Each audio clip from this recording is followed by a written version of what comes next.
Hello guys, good afternoon once again, and this is your Inday. Nagpipiling-pilingan si Inday nagising, pero parang ang sa isip ko is matutulog pa ako ulit. It's 4 o'clock, malapit na pang 5 o'clock. Pasok ko is 9 p.m. So may ilang oras pa naman, pwede pa ako makanap. Anyway, gusto ko lang pasalamatan ang magandang dilag na to sa kanyang pledge na 2 million. Hindi 2 million na, just kidding. Kay Miss Mariko May, unexpected na magbibigay siya ng pledge sa Wow Cebu. Sabi niya sa akin, wag nang i-announce kasi maliit lang naman daw. Pero gusto namin dito, kahit sentabo yan, pasasalamatan ka po namin.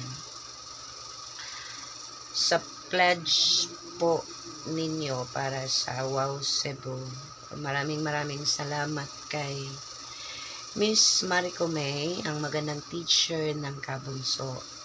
Hindi po siya 100, thousands po ang kanyang isinuport. So, kung may tanong po kayo, kung magkano, i-PM nyo lang po ako. Basta, it's all documented.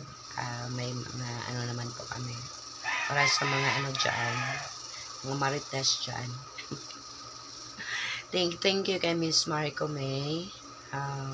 Dahil salamat kaayo sa imong pagtabang sa mua na wa pa jud ta nagkita jud sa personal, no? Ikaw sige ra kag tabang pero dili ka ka-attend. That is because tao ka ng gobyerno, kumbaga. Hindi basta-basta makaka-attend po sa mga ganitong event. And uulitin ko pong papasalamatan po si Ma'am Linabeth Actob sa kanyang 4,940. Parang gano'n na lang kasi may less na 60% sa transaction fee. So 4,940 ang kanyang sinuport po sa ating Wow Cebu. Maraming salamat sa iyo, madam. Salamat yun kaayo sa inyong suporta sa mga kabunso dyan na I know na may darating pa kasi nararamdaman ko yan. So, don't worry, 24 hours po si Intay nagbabantay sa kanyang cellphone.